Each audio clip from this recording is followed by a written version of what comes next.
Alright, guys, so today we're gonna be doing something a little bit different than what I usually do. I'm gonna be reacting to Herra's review of the new FNAF movie. So, with that being said, let's get right into it.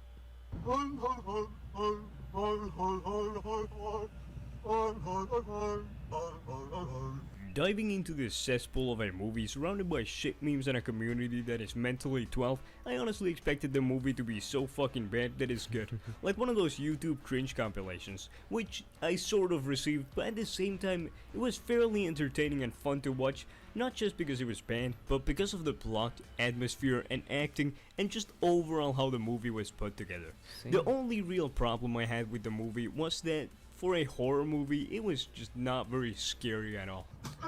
Well, okay. This is something I've heard a lot of people say about it.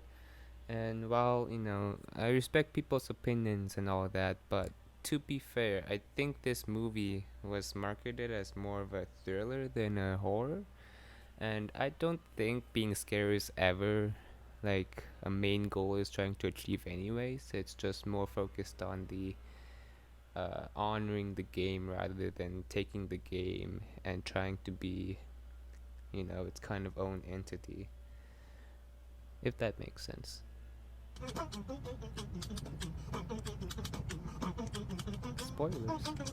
I fucking love being negative, so let's just properly start by pissing off the community and talking about the dumb things in the movie.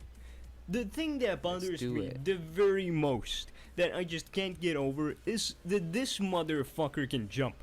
It has no legs, it's made of like two metallic parts that just cling to each other, and it reminds me of like the metal ball dog from Mario.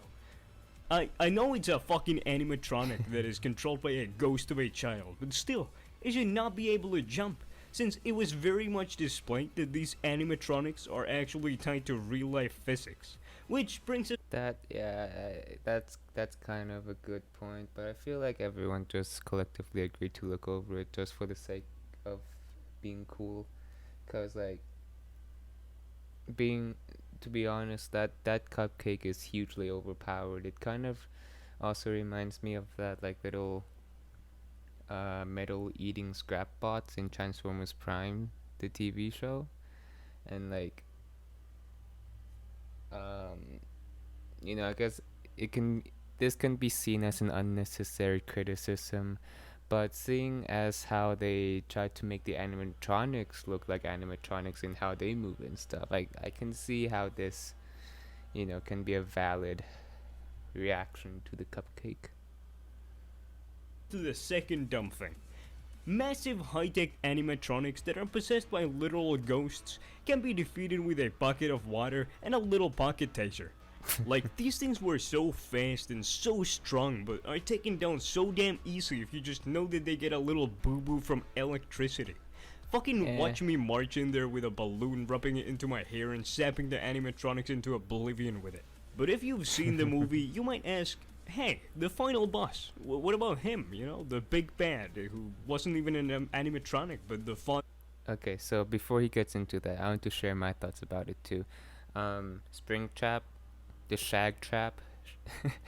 um, I feel like he looked pretty cool, and the setup in the beginning of like the hidden antagonist was kind of cool. But I feel like the way they presented him in the third act was kind of goofy. Like, I don't think I can fully effectively put it into words like some other movie critics, but it just felt so like different tone wise from the rest of like the movie and how it's built up, and then it just kind of climaxes into drawing a picture for the ghost children to remember, and then they all just collectively beat up Shack Trap. And like um this could be like a personal gripe with it too, but his dialogue at the end of the not the end, but like for the whole third act was so it was so over the top, and that's saying a lot considering it's the FNAF movie we're talking about. But That's my thoughts. Let's hear what Herra says. Of a bitch with questionable morals and a bad communication issues. But you know, his weakness, it's a gun. Just fucking pull out your gat and you're done with it. He's just a regular ass dude. His weakness is literally anything that can kill a human being. Not to fucking mention that he stuffed himself into an animatronic suit with spring locks that will activate if you tickle him with feather, essentially killing himself by wearing it. And then he got fucking jumped by a muffin who isn't fucking supposed to be able to jump. And if that wasn't enough weakness, Yeah, I guess like what was the point of him being in the suit at the end too? Cause like he wears it to trick children and then kill them, but like this suit is already far past being cute, and there's like no good reason for him to be there at the end, other than to tie up Vanessa's character, I guess, which is kind of underwhelming. they all get defeated by a little girl drawing a shitty picture of the main bad guy killing the children that now possess the animatronics. And they just immediately believe it, which begs the question, can you just draw anything and they blindly believe you, or what's up with that? Well, And you no, know, I think it's more of like jogging their memory, but again, that's kind of a good point. Like they can easily be gaslit. Like draw a picture of like Joe Biden was the one who killed you guys, and then like, oh god, they stormed the White House. That, yeah, the way they set up the resolution was kind of goofy. just to defend this movie, I really like that the movie was mainly built around the plot of the games, but it could have included some better horror aspects, especially jump scares, since the games are fucking known for them. Literally, the best jump scare in the movie was like a tiny action figure of a balloon boy that didn't even move or do anything. I felt like that wasn't too much of an issue. Like I said, it's more of a thriller than a horror, which I really respect. It's if it was a horror, I feel like they would have much less room to do justice to the characters and the plot, or at least like effectively. So I'm fine with the lack of jump scares, but like I could see where he's coming from. Dense. The characters who are so fucking dense on this movie, starting from the guy who goes to a new workplace, starts experiencing supernatural shit, yet returns every single time. And then even brings his little sister with He's him for some desperate, family bro. fun. No, not an incest joke, by the way. Just, just to clarify. And once the little sister, who has portrayed schizophrenic signs throughout the entire movie, starts to play with animatronics controlled by tormented souls of children, he just decides that it's a good fucking idea to bring her there again. Like, what the Hey, fuck? It was the 90s, okay? Mental illnesses back then weren't that big of a deal, you know? You just brushed them off. Is wrong with horror movie characters? Oh, and then there is a woman who knows about the animatronics, but just doesn't say a word until the end because she has some daddy issues or something. I don't know. It was pretty unclear. Okay. Um, Okay, yeah, I have to share my thoughts on this too. Like, I know I'm pausing the video a lot, but you know, I gotta give my thoughts. So, I really, really liked Vanessa when she was first introduced. Like, she was, you know, a very supportive character.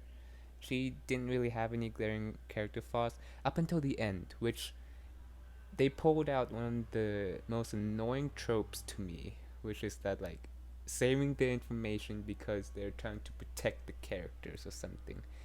It was it was frustratingly similar to like what they did in Ant-Man Quantumania with the mom, and like man, it give you can at least try to give it more of a better reason why they're hiding these stuff, because then you could justify it and you could justify the frustration with the audience. But this they from what I remember from my one time watching it, the only reason she gave for not telling them was because it was hard for her to confess because it was her dad that was doing it or something, or like trying to not make them curious so they don't come back. But yeah, they're still curious and they came back over and over and they didn't know what to expect, and she could have really pulled out the electricity stuff a lot earlier to protect the kid.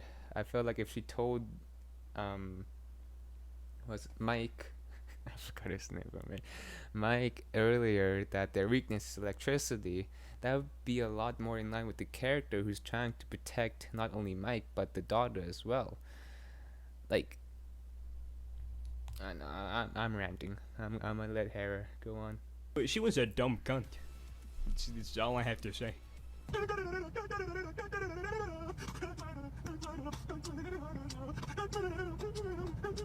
Transitions. As I said, I love being negative. And the best thing about this movie was that it gave me so much to fucking rant about. But besides that, the acting was actually pretty good, as well as the visuals, and even the plot was enjoyable. If you just try to forget all the fucking logical inconsistencies of it, you know, but like, I give this movie a solid 87 out of 120. Go subscribe to Herra, by the way. But yeah, the set pieces, the acting were all pretty admirable. I enjoyed the movie overall. I'd give it like a maybe 7 out of 10. It was an enjoyable movie. It didn't really stand out anywhere in particular.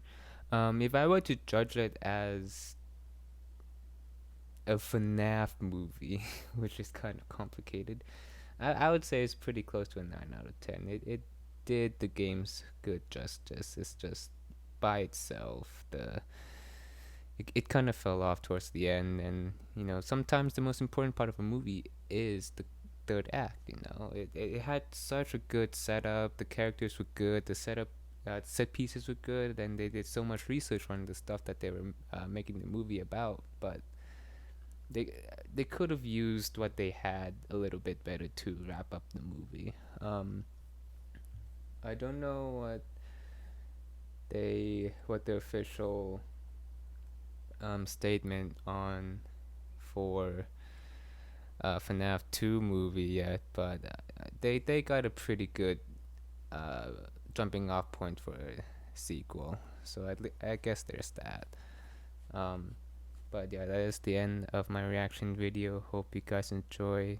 Make sure to like and subscribe. Make sure to like and subscribe Herra's video too. I also posted a album earlier today, so make sure you go check that out as well. Alright, bye bye.